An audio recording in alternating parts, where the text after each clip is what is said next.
आम संविधान विधि व्यवस्था अनुजाई दलर सभापति सुप्रीमो श्रीजुक्त नवीन पट्टनायक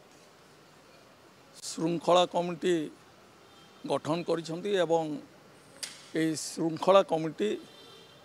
जहाँ सभापति निर्देश क्रमे से तार कार्यक्रम करियो।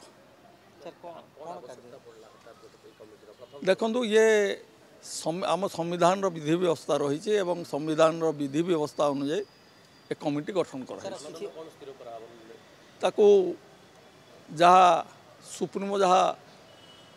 इंस्ट्रक्शन देवे से प्रकार आम कार्यक्रम ग्रहण शुणु माने मु तो आपन कही सारी जे दलर सुप्रीमो गठन करिसेंती एवं तार परिचालना किभली भाव में करा जिवो से इंस्ट्रक्शन प्रकार कार्यक्रम ग्रहण करा शुणु मु तो आपण मान को कही सारे जे आमर मुख्यमंत्री जी थिले नवीन पट्टनायक आज जी आम बिजु जनता दलर सभापति नवीन पट्टनायक आपण माने समस्ते देखिचंदी से सबु समय रे श्रृंखलित एवं तांकर दलर समस्त सदस्य समस्त मध्य श्रृंखलित।